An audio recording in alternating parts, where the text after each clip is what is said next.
People are trying to be famous by like copying other people. Like somebody might want to be you, they might want to be me or Sam Sulek, but it's like all these people are just being themselves. But it's people's own like insecurities and envy because they don't have the ability to do it themselves, so they try to project and make themselves feel better by bashing and shitting on you.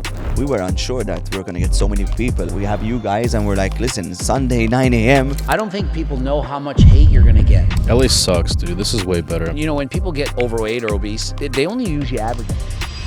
What's up, guys? We've got Coach Greg and Alex Eubank here in a villa, beautiful villa in Malta. Today, gyms are now free for every 18, 19 and 20-year-old. They're getting 6 months of free gym today. They're scanning their QR codes and we're here going to have a quick chat on Malta, what we're doing.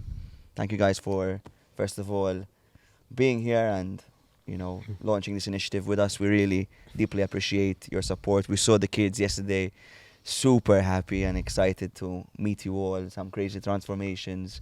What are your first thoughts about what's going on here? I think it's great. I'm happy to be part of it. I feel lucky to be here. Thank you. Yeah. What about you, Al? I think it's awesome. I like seeing like I've just never been out of the country like this, so to see like the fact that there's people who like even like watch or support us that's like non-US based is like insane to me. Because I've been to plenty of like meetups and expos in like the States and like they go crazy, but seeing it in like a whole other country where like everyone like can speak a different language and has that accent, I'm like, whoa, like this is pretty big. So that was crazy. What surprised you from the kids and even older people who came up to say hi to you guys? You said what was it? Did anything surprise yours? Oh, surprise you? I don't know if like surprise. I think it's just like it's so heartwarming when people come up and say like, yo, like I got in the gym because of you. I lost this much weight because of you. Or like I get like sometimes I get like, though I got closer to Christ because of you. It's like such a heartwarming feeling of like seeing like the simple fact that, you know, Greg and I chose to like post our lives and post ourselves on social media, and the fact that it has such a profound impact worldwide is so incredible. Yeah, it's really crazy to hear that you're making a difference to not only your own country, but countries around the world. It's just, it feels so good. Yeah, especially for younger people too. That's like the big thing. Like we have such a young like demographic, so it like really is paving a way for like a world that could be a lot healthier, which is cool. We're discussing about this, that in Malta, we're 500,000 people, the fitness scene. 6 years ago, before COVID was dead, myself and Scott, we used to go like to Gymshark events in Europe because they were the closest things. We had met like Ben Francis, David Lade, and that was our first. We were in their shoes, you know, these kids looking at, like watching YouTube and looking at these guys, looking up to them, meeting them in public, and we're like, there's nothing going on in Malta. And then it hit a tipping point when COVID came along. We had nowhere to train. Tomorrow we'll go show you the outdoor gyms. They're like the ones where you can just pedal away in the air and there's nothing, just push-ups in the... We used to get kicked out because we used to train in these like kids parks, and the police used to come and kick us out because we're not meant to be training there. And we had enough and we just literally upload. That was our first like debut on social media. Like, we're done from like this shit. We just want to make a change. Who else thinks that we could do something like this? And a lot of the fitness goers, calisthenics guys, gym bros were like, you guys are right, let's do something. And we got some brands and they donated money to build one outdoor gym. We invited some athletes. We got more people hyped up. We built another 4 through sponsors. And then we started getting noticed on a national level where like, okay, these guys are actually making some noise. They're doing something more than like just content. That's when we got noticed by the Prime Minister. And it was at the same time we built this. The biggest outdoor gym was Muscle Bay by the south of Malta, by the beautiful sea. After 300 days of sun, we're like, okay, this is going to be cool. It blew up in Malta. And I was sitting down with a friend, you see it, our guys are all young. They're 18, 17. I'm like, what if we made gyms free for these younger guys? Because I remember starting and paying like €300 for a gym membership in Malta. Because gym memberships, they're only like 30. They were back then, when I was 18, like just 30 gyms. So the prices were significantly higher. Yeah. So I remember paying like €300 at one go. And it was the most expensive thing I bought at 16. And I'm like, imagine we just do it like that. Like everyone's obese or not into the gym here. And the outdoor gyms are great, but it takes time to lock in a sponsor, build the gym, promote the gym. And I'm like, what if we just have an idea that we can just use that to lever and, you know, impact more people? We just went to the Prime Minister's office. They really liked the idea, and so was the Prime Minister. Like, it fell into the right ear because he had started the gym at like 16, 17, pumping iron, stepping on stage. So it was like a married concept in itself.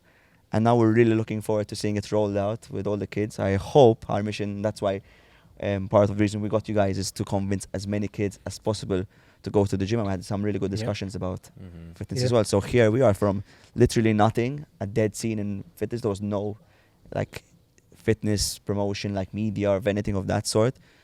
And we're here today inviting to names having like you guys. Greg and Alex launching free gyms, you know, in the most obese country in Europe. It's a crazy sentence. Like I still remember walking down this when the gyms were closed. We always used to go for a walk every day because we had, you know, we wanted to move. Like even in COVID, and we'd get kicked off. We'd always walk by this place. I'm like, man, like we need to do something. We need to create something that's gonna change a bit of this mentality and try to push something forward. And yesterday was like such a surreal moment to see like all these guys there for you guys, you know, for free gyms. These 16, 17-year-olds who usually party Saturday night, Sunday morning are there to fucking train. That was crazy. That is a feeling I will never forget. And that's all the hard work that's been being put in. It's crazy. We were unsure that we were going to get so many people. Like, well, we have you guys, and we're like, listen, Sunday, 9 a.m., like, we need to, you know, get a lot of people. But You said it was 800 people, right? we clocked in 800 people That's on a good. Sunday morning, man. Yeah. It was good, man. That's a good meetup. Now everyone's talking about it. So that's really good. Even, you know, like Sven now is in US, is Maltese, is proud that we did something like this in Malta. He wants to come down with some guys and promote this again. So we have the whole year now trying to promote it. And like you said, Greg, it would be stupid or crazy if this goes well and we see good results from it, that other countries don't implement some form or something like this. Yeah, that's really what I'd like to see. I'd like to see other countries follow suit. Like, I think that we need to be proactive. We need to change the way that people see fitness. We need people to be more aware that they can lose weight if they try. And, you know, that why don't you just go to the gym? It's fun. Mm-hmm. Yeah, I was pretty surprised at how expensive you said some of the gyms were out here. I guess like in the States, like it makes more sense because you can go to like a Planet Fitness for what, like $10, $15 a month. There's some cheap memberships. Extremely cheap. So super like, cheap. Yeah, like the price of like a Chipotle meal. You know what I mean? So it's like out here, y'all was saying it's like 80 euros a month or something like crazy. To me, that's like a high class gym in the States. It would be like a good private high equipment. So that's pretty insane to me. So I think that's like a barrier to entry probably for why some of these places that are more expensive. So I can see that being a benefit if they're able to make them somehow free for a trial period. And then I think like once people get in, you get like addicted to the gym initially. Like once you get past that like stage of forcing yourself to go, then I think it becomes like a daily habit where like you can't, like I haven't worked out for like 3-4 days and I'm like tweaking out right now. Yeah, it's like same I need here. it. Because once you see yourself like feeling better, feeling healthier, getting stronger and seeing like some changes in the mirror, it's like it's addictive. You like want more. So then you stay in the gym after. Yeah, I think the young people will feel the same. Once they get into it and they try it, they'll realize it's not that scary. It's not going to be something that they hate to do. And after 6 months, I can imagine what percentage of those will actually get a gym membership that wouldn't have in the first place and be into it forever, for the rest of their lives. Mm-hmm. Yeah, hopefully a lot of them sign up. Because they're like 11,000, which, you know, is not a lot of people neither. Small country, but hopefully a good percent of people will, and I think they will. And the thing is, the prices are so expensive because it's a supply and demand issue. And you can compare it like Denmark is, everyone goes to the gym. So you have a gym per every 4,000 people. In Malta, I worked it out, it was like a gym per 12,000 people. I think it was even more.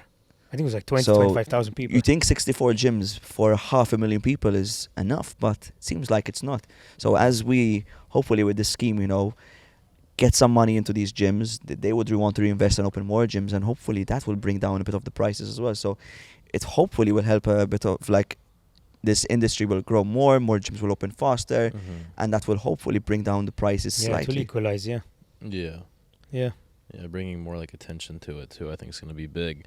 But I wonder why Denmark is so like what? So they have a bunch of gyms, they're just more fit. Yeah, I don't know why that's they're the fittest country in Europe. So they're the total opposite. That's what tipped me off. That's why I kind of like we were discussing this, me and Scott, should we stay in Malta to continue pursuing like this fitness pursuit, like impact brand? And we're like, I was living in Scandinavia, so Sweden, Denmark, and I was seeing that these guys were putting 10 times the effort in this stuff, but had 10x worse the conditions. So it was always raining, they had basically the daylight, sunlight in winter was horrible. And in Yeah. Malta, we have 300 days of sun. We have beautiful climate. You can find nice spots. We have island life. We can go to the beach and look sick in summer. And I'm not seeing enough people promote it, because I'm thinking like Malta could be like a destination for fitness. Like in Dubai, you have a lot of creators flying out, training there.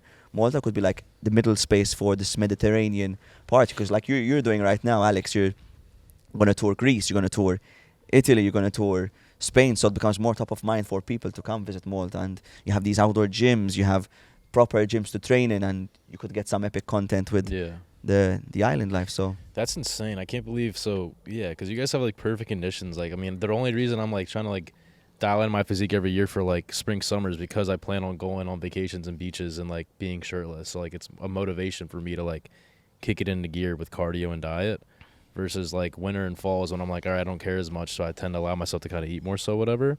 So that's insane to me that like Denmark being the most fit, even though they have really no reason to other than like just health. But I feel like the part that's addicting obviously is when you like look sick. Yeah, I mean obviously it's good to be healthy, but like if I was here, I'd be like, I would make sure I'm lean like year round if I lived here, because you can utilize it. Yeah, and most people get into the gym to look good. That's usually the entry point, rather Well, than it's to be funny healthy. because like in Canada, it's cold half the year, and people train their asses off when it's cold because there's nothing to do. And then when summer hits, gyms are dead. Gyms are empty. Everyone's out drinking beer, going on patios, having a good time. So it's almost like maybe the weather's too nice. It's too beautiful here.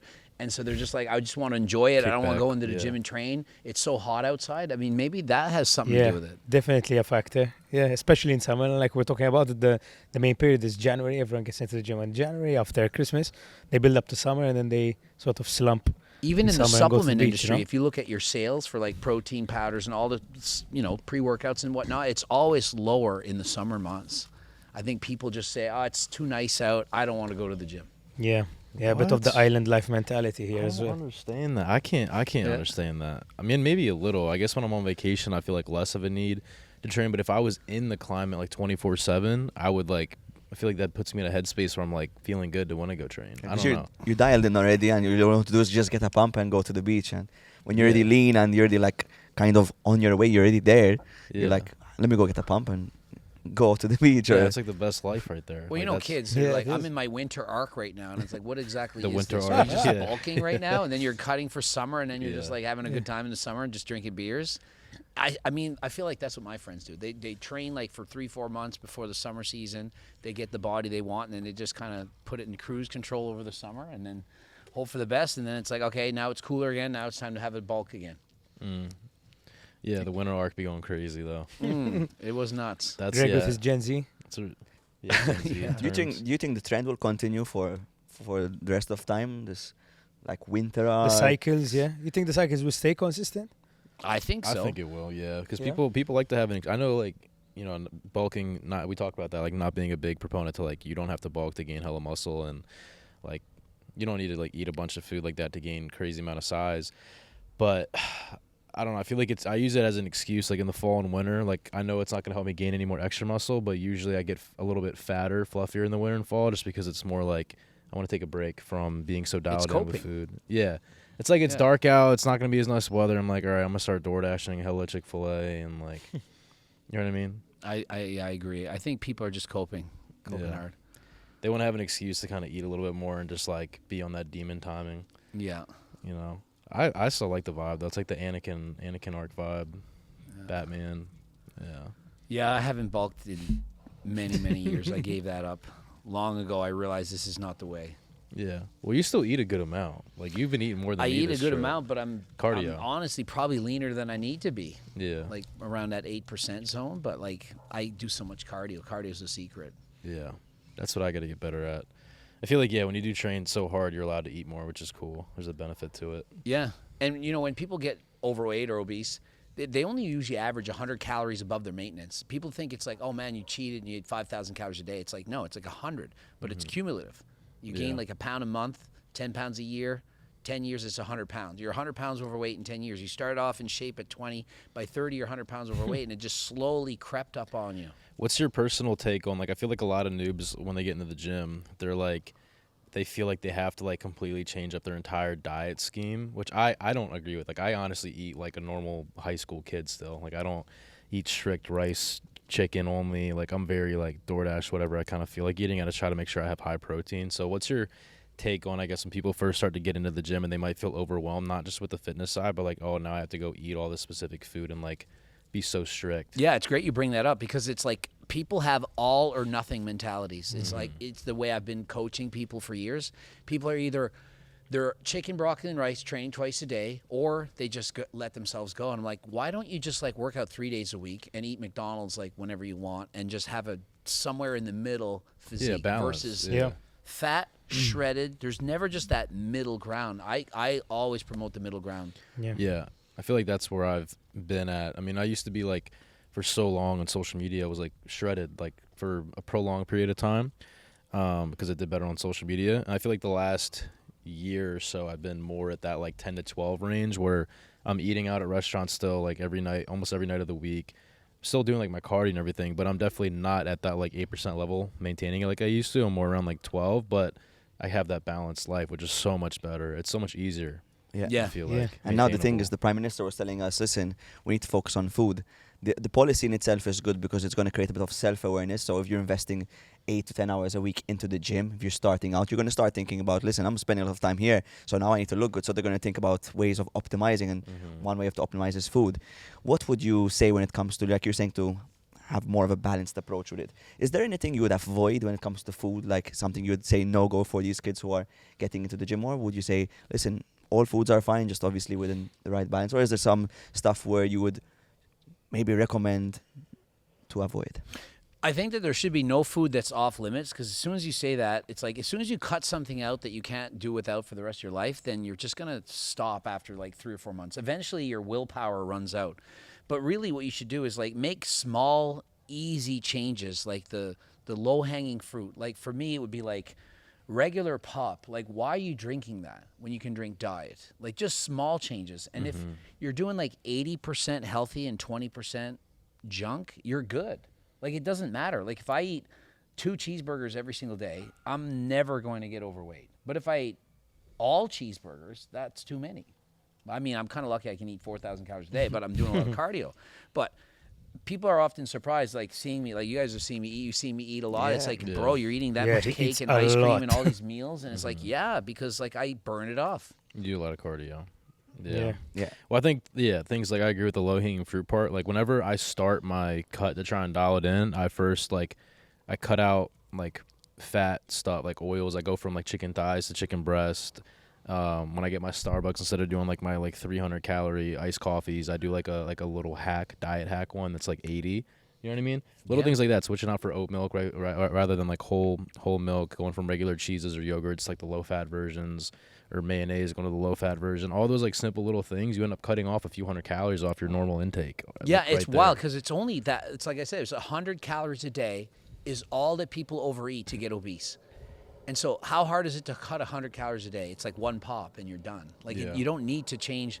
Like, okay, I'm on a diet. I can never eat out. I can never eat anything but plain salad with no dressing. And it's like, that's what most people do. And it's just too much. They do it for 3 months. Yeah. They get sick of it and they say, screw this. And they get fat again. Yeah, that's probably the biggest problem, no? Everyone like overdoes it, gets into It's too all or hard, nothing. Yeah. Yeah, yeah. 100%. and you just fuck yourself like that, yeah. Yeah. I think one of my favorite diets that I've like tried to do that makes it easier for me to stick to is I love like intermittent fasting. Big on that. I don't think it itself is going to get you like, I just like the idea of skipping a breakfast, waiting till like 2, and then just having an eating window from like 2 to 8 where I feel like, or 2 to 10 where I feel like I can kind of eat whatever I want. And then the other times of the day I just don't eat.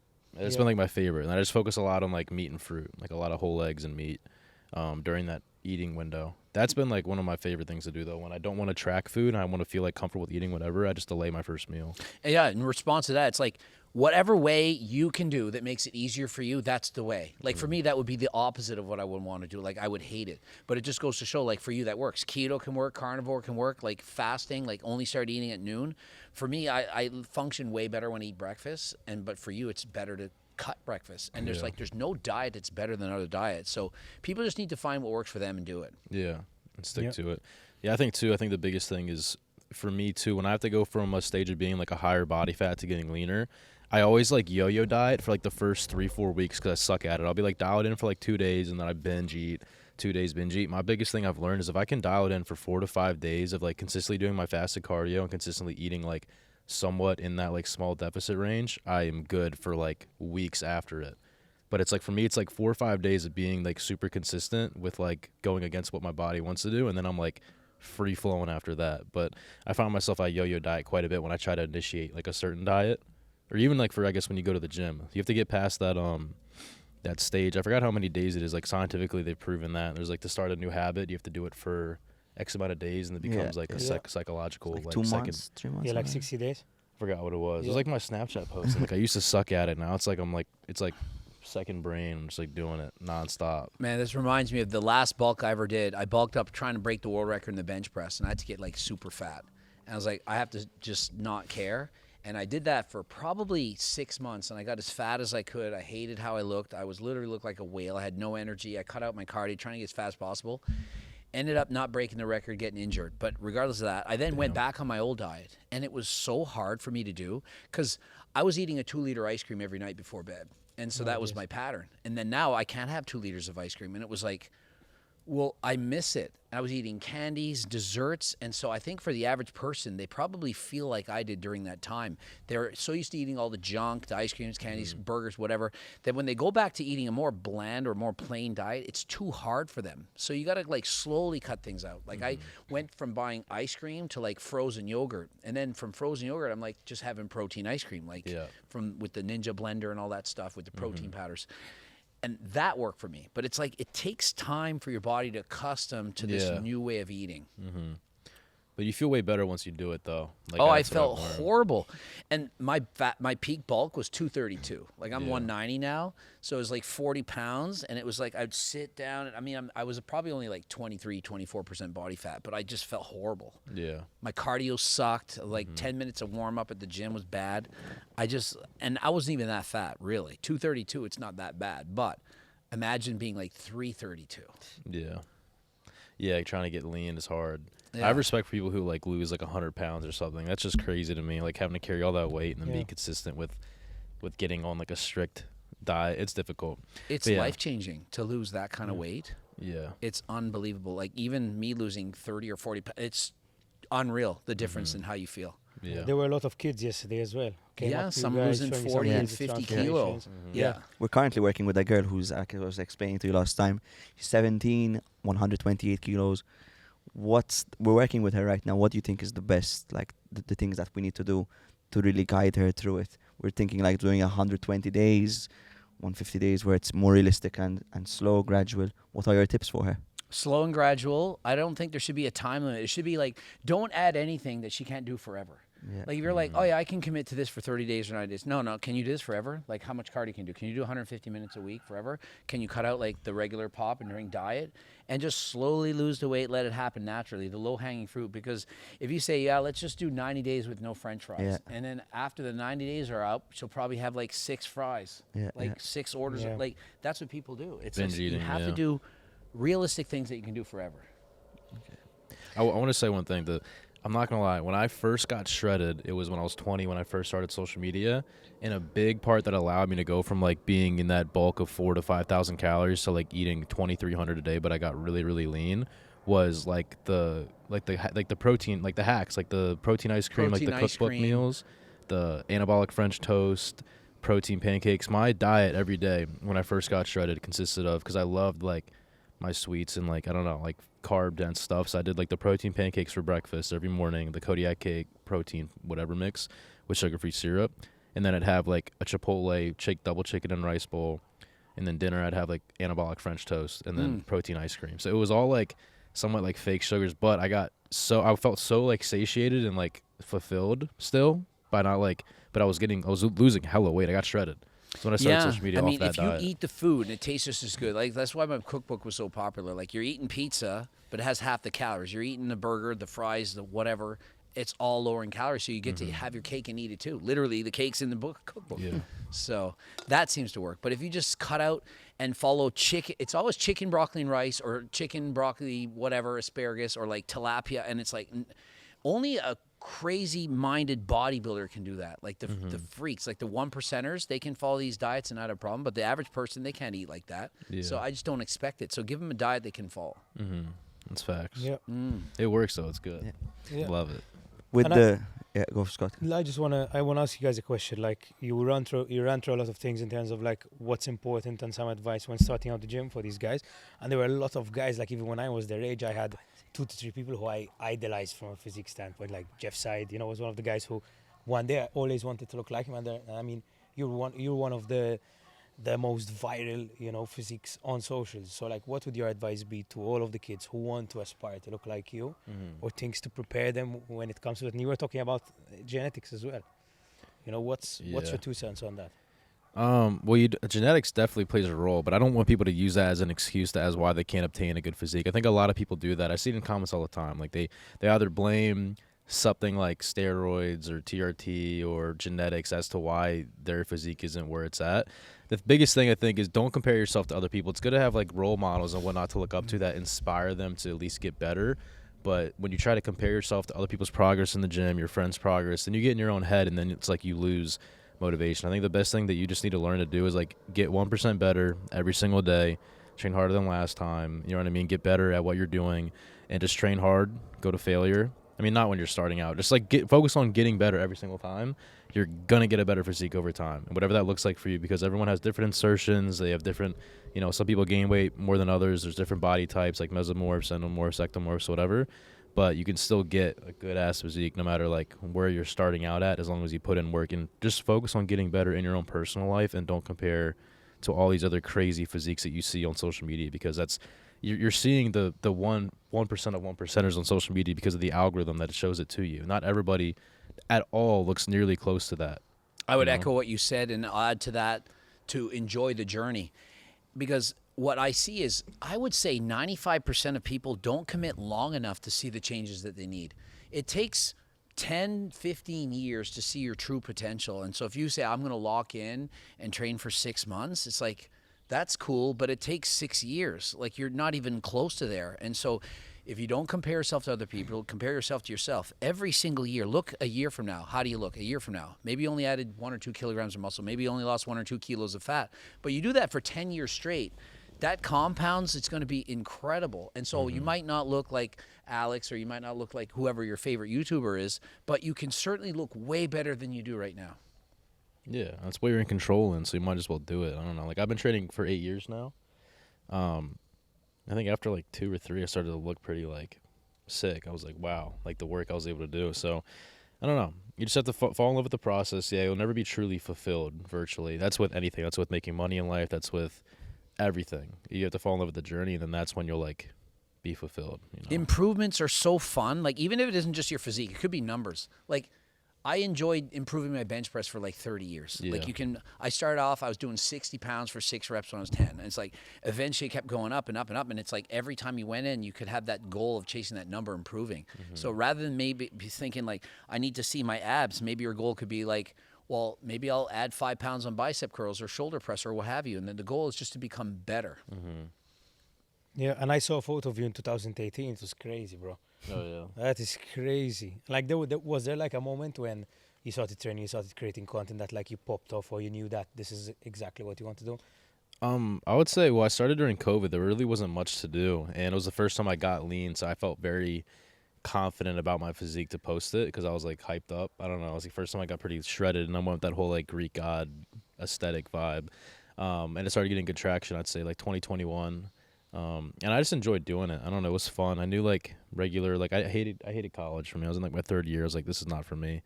So I just had fun with it, and I wasn't chasing after clout or money or anything. I was just like having fun building a good community that was like supporting me. And as like such an introvert, it made me feel like seen because I treated the people who were supporting me almost as like friends. Like I was really big on that. I'd play games with them, all that. And that to me was just fun. And then like the clout and money just kind of came as a byproduct to that. Yeah, I don't know. I just enjoyed it. It was fun. It was like fun waking up and being like, all right, I get to record my fitness journey for the day and just document it and post it. And somehow people choose to follow it. And I'm like, all right, that's cool. Yeah, I don't know, it's a blessing for sure. I'm grateful that I was able to be in a position to maximize the timing of everything to be where I'm at here today. Why do you think that so many young guys resonated with you? Yeah, I would say honestly, I've always been really big on trying to be extremely vulnerable. Like I've posted videos of me crying on social media, diving in like the most deepest, darkest parts of my mind, and like just letting everybody out to see it, and not really caring like the feedback. I'm gonna get people that are gonna cook me for it, and like, but I don't care. To me, it's like the vulnerability aspect is the first step to healing for anybody. So like one of my videos I have pinned on my YouTube page was from, I think it was 2021. It was like or 2022. It was like my life story video. It has like 1 million views, and all it is me sitting in front of a camera going over my like journey to faith, battles with anxiety, depression, like depersonalization, all this stuff, and like my redemption story through like Christ. So to me, it was like, I think people resonated with that because a lot of like men, especially today, I hate this whole like alpha mindset like thing, like Andrew Tate, like you can't be beta or whatever. Like I hate that because I feel like real men like show true emotion, and like real men like don't run away from their emotion. They kind of face it head on and like are willing to talk about it. So I feel like for me, when I made that video and stuff like that resonates so well is because like it's what a lot of people need to hear at a young age. Like it's okay to be vulnerable and like really address real shit that people go through, and that's the first step I think to healing and getting over it. It's not like stuffing it down, you know what I mean? Yeah. So I've always been big on that, just being extremely vulnerable about like my life, my faith, and I think people attracted to that, along with the physique obviously as well. But I think it's deeper. You can't just like expect to have a crazy physique and blow up on social media. You have to find a way to give value to people and give them purpose. I think that's what I was good at doing, even without trying to in the beginning. I think real men have the courage to be themselves. And Yeah. if your self is, hey, I'm sad, I'm crying, I'm this today, and you have the courage to say it, that shows that you're truly confident. And other people try to fake confidence by acting a certain way. And so I think like when you mentioned Andrew Tate and like the alpha way, I think that alpha is being yourself, like being like, I want to be an idiot. I want to say this. I want to say that. I want to cry. I want to wear pink. To me, that's like truly confident. And so I think people look to people who are actually being themselves. Some of the most viral characters you see online are just people being silly and goofy, but it's like, wow, that person dares to do that. I wouldn't dare to do that. I'm going to follow that. So if they see you and let's say you're crying on camera and it's like, that's real. And so people flock to that because they perhaps want to have the same courage. They're like, I wish I could do what he's doing, but I'm too scared that somebody will make fun of me. Yeah. Yeah, the most successful creators you're seeing online, especially in the fitness scene, are the ones who are being themselves, just like Sam is doing, so is Alex. Like, just literally being themselves, being genuine. The vulnerable stage is like, you see Sam in his car just talking about him just being a normal guy, and he doesn't care. Yeah, I think people are trying to be famous by like copying other people. Like somebody might want to be you, they might want to be me or Sam Sulik, but it's like all these people are just being themselves, whatever that may be. And so you shouldn't copy someone. You should be who you want to be and just be yourself. And hopefully that catches. Not everyone's gonna like you, so you just have to be true to yourself. There's gonna be a good portion of people who are gonna like you, and you're just gonna have to keep on building on If that. everyone likes you, they don't like you. They like the fake, false representation of who you're presenting to the world. There's no way, if everyone could read every thought, everything you've ever thought about, that they would like everything that you've thought of. People present and say certain things because they know that that's what people want to hear. Yeah, I want to give like it to like when people start in the gym and if you start posting like your progress and whatnot, I'm sure people are gonna like cook you. People are gonna swipe up on your story like flaming you. It's just stupid. It's people's own like insecurities and envy because they don't have the ability to do it themselves, so they try to project and make themselves feel better by bashing and shitting on you. So I feel like a lot of people get that. Like I remember when I first started posting myself in the gym and I started getting a little bit bigger, wearing a stringer to like high school, Gymshark stringer at the time, and like carrying my little gallon jug. Like people would cook me for it. But I guarantee like today they're looking at me like, damn, that shit worked for them. Yeah, they're either jealous or they're envious, and they probably wish they could do the same thing. And so rather than them leveling up, you're here, they're here. Rather than trying to bring themselves up and do what you did, they're just like, I'm going to make fun of him because they're trying to lower you. It's a lot easier to tear someone else down than to bring yourself up. Yeah. Yeah, people do that all the time. Yeah. 100%. 100%. And you guys and we realized this even in Malta, like you had never heard of Malta before you came down, and you were like you were a celebrity yesterday. It's like so many people watch your content, and everyone wants to be that guy, you know. But what are a lot of things that maybe normal people don't see when you are so popular, like on social media? You Like, get a what are the lot of hardships, hate. you know? I don't think people know how much hate you're going to get. No matter how successful you are, there's going to be people rooting for your downfall. Like on my rise up, it was like, your channel is so underrated. Like you deserve more views, you deserve more this and that. and it's almost like you have this cult following. Then you start to get a bit of popularity. Then it's almost like they want to see the fall. Yeah. And that happens to anyone. Like, I don't care if it's The Rock or Tiger Woods. You get a certain amount of popularity, and everyone's like, they want to see now you go back down. Yeah, 100%. I remember the exact same thing, even with me, like with my rise up, like the amount of people who say like you deserve more, underrated, like all that, and then once you like get there, it's like, all right, it's time to tear him down. Same thing, you can look like Patrick Mahomes or something, like extremely like successful people, extremely talented, and the amount of people who just like try to smear them as much as they can, it's insane. It's like they love to see the rise up, and they love to see the come down. They want to see them become like a villain every single time. The most popular social media influencer in the world, Mr. Beast. He was the best guy ever, and then in the last year, now it's like there are people trying to take him down. It's like no matter what you do, no matter what you say, eventually people are going to turn on you. Yeah, the same for us in Malta. When we built our first outdoor gym, we got all this praise and love. We were 21 years old, and now we're 25, 26, and they're just like, oh, free gyms you should have made for everyone, or this and that, or it's not going to work. And we just get hate for something, doing something that's surreal for us to like. Imagine me at that age getting gym for free. I'd be smiling. I'd be like happy, but it's like we get more hate now for doing something as radical as this, as changing the perception of. No one would ever have like thought that this was possible to do. So we just get more hate for something as crazy as what we did versus, you know, just building the first outdoor gym. Like, it's the same thing, but on a smaller scale when it comes to just Malta. What you want to do is when you hear good things or read good things, you know, it's in one ear and it stays there. Wow, I read something good. If it's bad, it's in the ear and it's out the other. Literally. It's just like let it slide, because 99% of things are probably positive, but you forget the positive and you remember that 1% of the bad. You got to do the opposite. Yeah. I was watching a podcast of Alex Hormozi. He said people will root for you if like they're like kind of comparing themselves to you, and they know that you're not as like, they would say, okay, he's still on his way. But then as soon as you get like, they feel that these guys are, you know, on another level now, it's like, okay, let's try to find a way to tear this person down. Yeah, they'll cheer for you if you're below them. Yeah. But if once you're above them, no, we don't like you now. No. That you see all the time. Yeah, that's when you know you're doing something good. Yeah. Yeah. So I mean, you saw free gyms firsthand. You will always be the guys to officially, like, create history with us, and I'm blessed. What's your advice? What should we do next?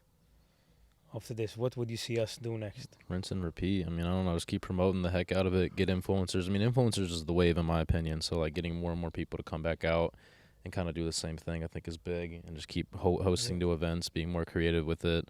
More challenges, more incentives, get more and more people involved, and then obviously the goal is to like kill it here in Malta, and hopefully that is an impact that you can actually track, and then hopefully other countries follow. Yeah, we're talking about this. Even our dream has always been to do what we did this weekend. Not every weekend, but almost every weekend. So I have this fitness house where, you know, it's our studio, it's our home, where athletes and creators can come down, live, collab, create content, and just always be relevant, always make noise, always do shit. I think could be quite a concept. Yeah, and say like in the future, maybe some younger ages could get free gyms, or even some older ages. Just try to keep having it happen versus a one and done. It would be great if it could be something that happens every year. Yeah, agreed. Especially older generation as well. And what's your advice for us to keep it going? Like, what do you think we need to do in the next 9 months? If you're like in our shoes right Whatever now. you just did, do it again. Yeah, I think it's just, that's what I'm saying. It It's like worked. rinse and repeating whatever you're doing now, and just scaling it. It's the same thing. I wouldn't get too in your head about like, let's do like more and more and more. I think you keep going with what you're doing for a little bit. Just try and get a little bit better every time you do it. You know, you make whatever. I would probably analyze the first event, see what could have been done a little bit better, a little bit easier, and just modify that for the next one. And you just keep doing that till it's perfect, and then you scale. Yeah. I was thinking about like yesterday, because I'm a perfectionist, we were discussing this. Yeah. And obviously the event wasn't organized by us. We kind of came in and got everyone, created all the content. But in another like situation, I'd have had it on a beach and all of this stuff. So the thing is, I'm very big on levers. You know, you put all the work in. We put 5 years behind the scenes in. We're already pulling small levers because, you know, we're kind of stuck to kind of the local algorithms for the most part, like TikTok, Instagram. They always get fed in the Maltese social media platforms. But we're like, okay, we put all this work in. What if we just had to do it like on a beach and all of this stuff? So we get in our head a bit, but now we know that if we do our own events, we can make them even bigger. Because we've done them in the past. We've got like Mike Thurston, Madas Fitness, Dejan Stipka, Stan Brownie in like Baywatch shorts, and everyone was coming to Malta. So hopefully, like, we can turn Malta into like this destination fitness, because we think there is a possibility here. We speak English. We're in the heart of the Mediterranean. We have 300 days of sun. Like in Dubai, it gets too hot in summer. We had athletes come down in summer because Malta's just the right temperature. Sometimes it's just a bit hot, but you still can go out in the sun. People still go run and all of this stuff. So it's like, I would say, almost an ideal climate. I've been to like many places. I've been to LA before. I feel it's a bit unsafe there as well. And LA sucks, dude. This is way better. I mean, I've taken from someone. I've lived in so many places. Like, bro, first off, like the tax incentive here is wild, insane. The food, again, $27 breakfast I was able to get is crazy. If I would have had that breakfast in Brickell in Miami, it would have been $120, $150. It was better, more portion size, and $27 for me and my girl. That's the best memory of the trip. I know. It will be, I mentioned bro. this like 20 times. I love it. Amazing. And it's just beautiful weather. Like, I mean, we're gonna go to the Blue Lagoon thing tomorrow, so I'm hyped for that. I don't get why people don't, like, I've literally been talking to like my girl about it. I'm like, yo, we might need to move out to like Europe for like a month or two. I believe I was speaking to, a lot of stakeholders in Malta, that Malta's a small island. We flourish off tourism, but there's a limit of how many people can come in, one.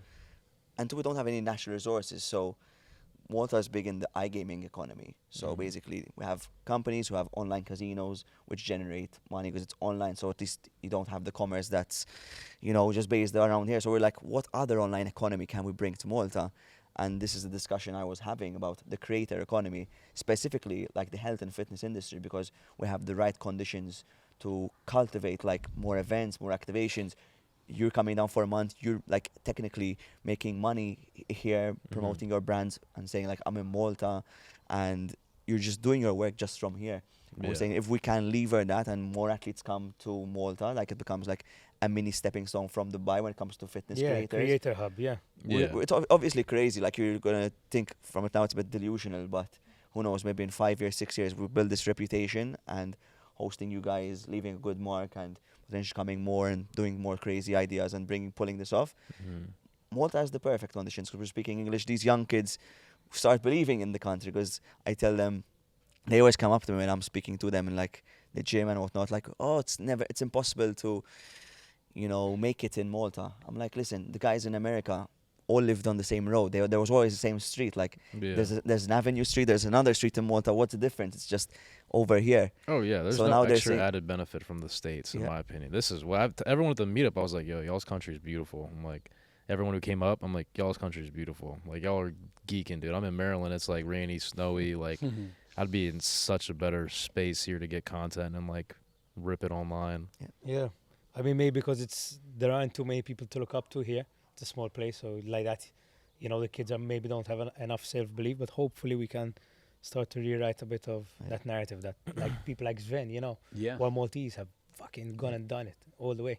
Like starting to become the North Stars. He came, and that's one of the things that I love about what we do as Bulletproof. We create events. Sven came, had like 200 followers. It was the right climate for him to be there. So there was Mike, there was Stan. He came in, he did the challenge, and we're like, this guy is like built like a fridge. And Mike, he'll always remember it. And then like he messaged me after yesterday's event. He's like, you guys are smashing it. I'm like so excited to one day say the story of how we met at this beach event, and the rest is history. And like, he's forever grateful for us to like believe in him, because I told him, listen, we're going to work with you for 6 months. We just literally helped him, no strings attached.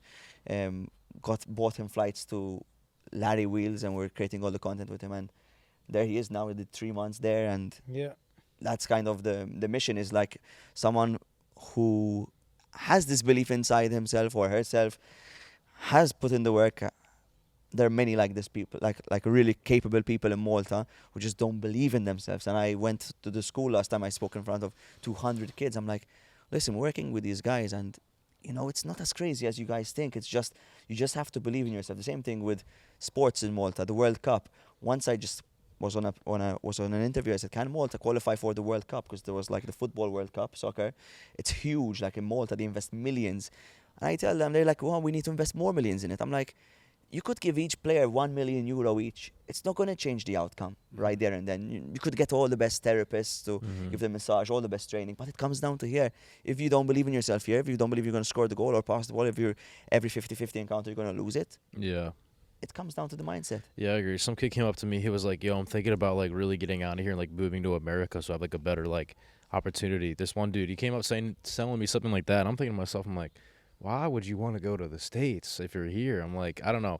And I guess I think a big part too is like you always kind of want what you can't have, or you think about like, I feel like you just have to be happy with what you got. Because like again, I'm thinking like, yo, this place better than where I'm at back home. Grass is greener. And he's thinking like, oh, I have to Grass is come. green on the other Yeah. side, but It's it where might you be water it. AstroTurf. It's where you That's water what it. Togi said.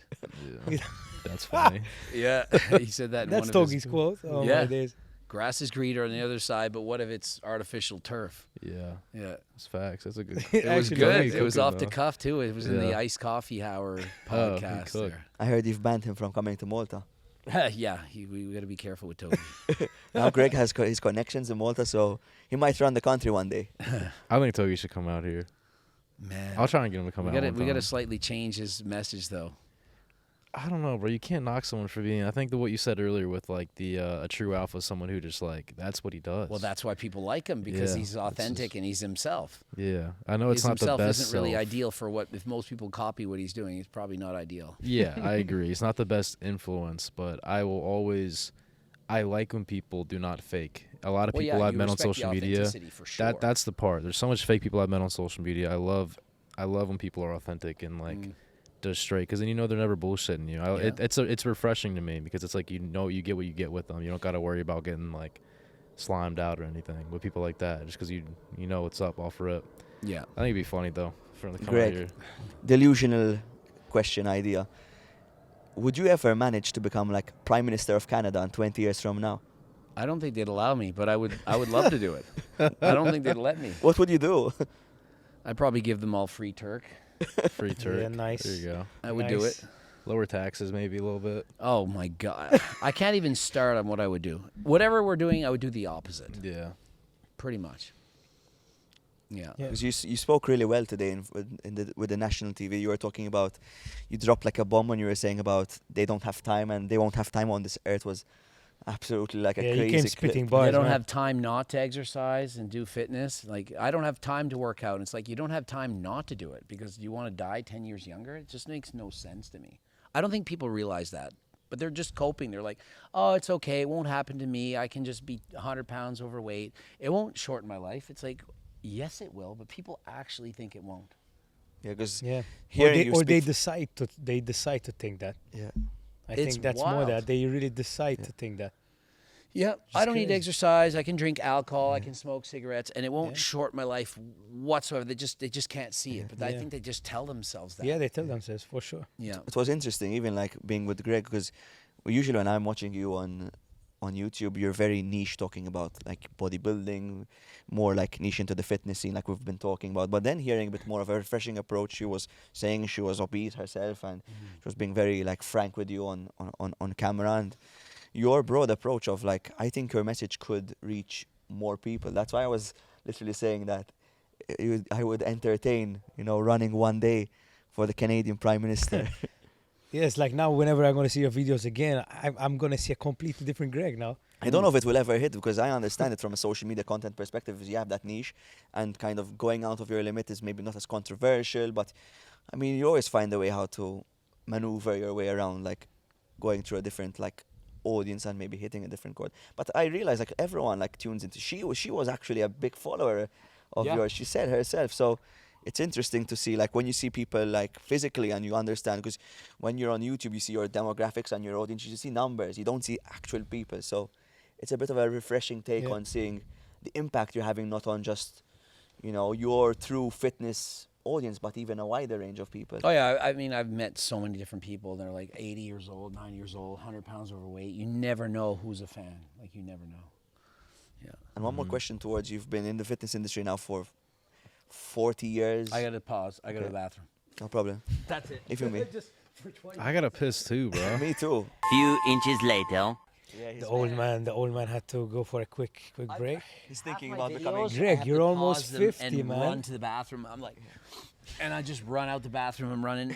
I'm like, I'm not done the video because I got editors and stuff that are ready to upload. But yeah, Now we're planting the seed, Mary, that he's going to become the next prime minister. So when Yeah. he's back, he's going to just start looking at himself in the mirror and just seeing him like future prime minister Greg Doucette. Chad would like that. It'd be crazy. Like you'd follow, like our prime minister was a former bodybuilder, so As in, Can never it count these really things makes out. sense, and that's why Well, he. you see he what Arnold accepted the Schwarzenegger idea. did. You never know. Yeah, Mhm. yeah. He had said, and people say, if you can't take care of yourself, you can't take care of a nation. No, I exactly. truly believe that. Yeah, it's You true. know? 100%. It's like the biggest company. So that's Aggress. crazy. Uncle Greg. Everyone needs a Greg.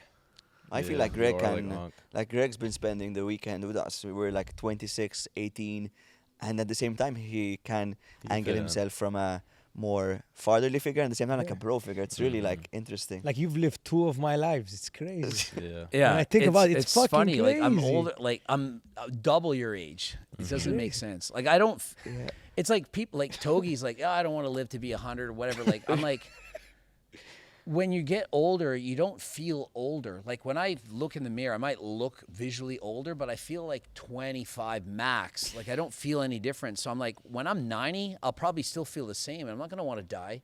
Like if somebody said, like me and Duro was talking, and he's like, Greg, you would trade everything to keep the life, to be a millionaire and all this stuff. And I'm like, if it shortened my life for 10 years, there's no way. He's like, oh, come on. I'm like, when you're 70 and you realize that you could have lived to be 80, there's no way you're going to want to cut your life short. Yeah. That's why people, you got to, when you're young, you think you're invincible and you make all these mistakes.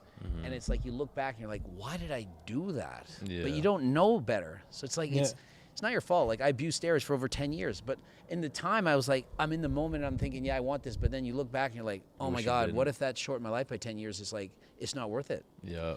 That's facts. It's tough, but when you're young, you don't see that. But I'm older, and I'm like, I was once everyone's age. Like I was, I was once a 16-year-old. I know what they think like.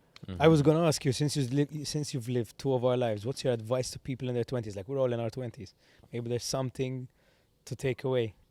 Well, one of the biggest messages I've had is to stop giving a shit about what other people think of you.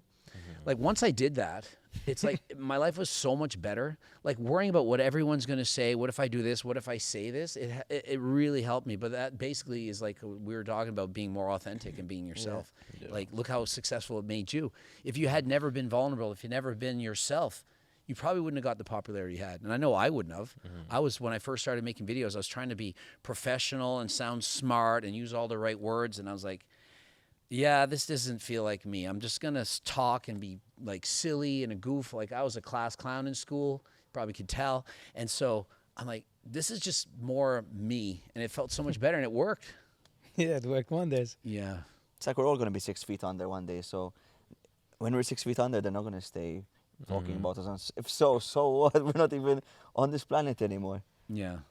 It's crazy. It's like I was telling these kids that the universe starts and ends with when you open and close your eyes. That's all like there is. What you see, it's your universe. What Scott sees, it's his universe. So I think it's like having that fresh perspective and you stop caring. Obviously, like your body autonomically, sometimes I was telling it was my first time giving a speech to 100 people in front of me. I was like, I got this parasympathetic response like, oh shit, and my heart was beating. I was starting to sweat. But that's something you have to like lean into your own like biology. We're not like updating like an iPhone, we have to kind of respect that and learn how to be aware about it. Yeah, if you live your life worried about what other people think, like would I have done that national news show? Well, what if I screw up? What if she asked me a question that I'm embarrassed? I don't know the answer. It's like, well, what if I just don't care and I just do it and just do my best and not worry about if it's good or not? I'll just do my best, and if I don't do good and I bomb, well, I just tried. Like, who cares? Yeah. It's so much better because, I mean, being a school teacher, I had to go in front of kids and teach lessons. It's like, if I was worried about if they're going to make fun of me and like laugh at me and like I'm not smart enough, I'm not going to know the answer to a question, well, would I ever be a teacher? I would never have been able to do it. So Yeah. You had any nicknames at school? Would the students call you? behind my back, probably a lot. To my face, Mr. Greg. Yeah. Behind my back, who knows what they call me? Yeah. Nice. I think that's like, Yeah. I think we said everything. Guys, you have Yeah. any questions from behind maybe? Class students, Yeah, Mapstagram. let's see. Interesting. Who we look up to? My Yeah. father, for me. Man, who do I look up to? He looks up to himself. Yeah. Yeah, I don't think I look up to anyone in particular. I have respect for a lot of people, but like I can't say that I say I want to be like this person or that person. Or a creator you guys had who you really enjoyed or really inspired you to get into content or fitness, or like who was your North Stars? I would say for me, like Jeff Nippard's videos, probably the most, because I was like, this guy, he's never gonna be Mr. Olympia. He's like natural and stuff, but he's just very scientific videos, and I was like, that's really cool that he can get like 1 million followers. And I was doing a lot of content similar, like educating people on health and fitness. So I would say I was probably most like him, but with less of the.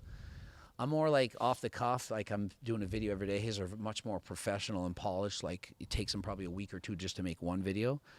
So I would say my channel is, when I started, the most like his, I would say.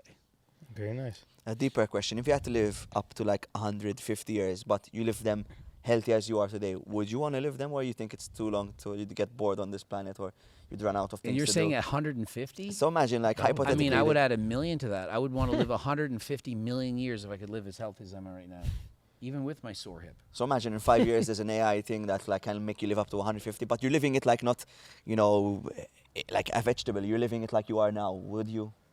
Of course. This is a possible no? Wouldn't you get bored of making videos? There's no way. What? So you get excited for to 150 million do years? That's videos. crazy. Of course. How would I get bored? It's so fun. Because you've been doing it for like 20 years. I'm just like, you know, my curious to God, see I like. can't imagine stopping. No. He'll have a new series in like That'd be 1,000 like, years. would you ever get bored of eating crumble or ice cream or Alien or chips natty? or sex? Like, no. This is not going to be something that I want to stop. There's no way. What about you, Alex? Would you want to live that long? I'm ready to go whenever God takes me. That's what You're I ready see to it. go tomorrow? If that's what he had planned for me, I wouldn't like to, but at the end of the day, I feel like I mean, obviously I want to live long, but to me, it's like submitting to God's will over my own. So whatever he has planned for me, which kind of sucks, but like, What it if he doesn't asks you, suck, but- what if God say, hey, Alex, what's your opinion? Like, how long do you want to last? I kind of want to do you solid here. Okay, then I'd be like, like realistically, I mean, it'd be cool to live like 100. I feel like that's the number it'd be cool to live to. But I feel like at that point, I mean, I do look forward to heaven one day. You know what I mean? So I don't know about eternity on earth. I feel like that's not the goal for me.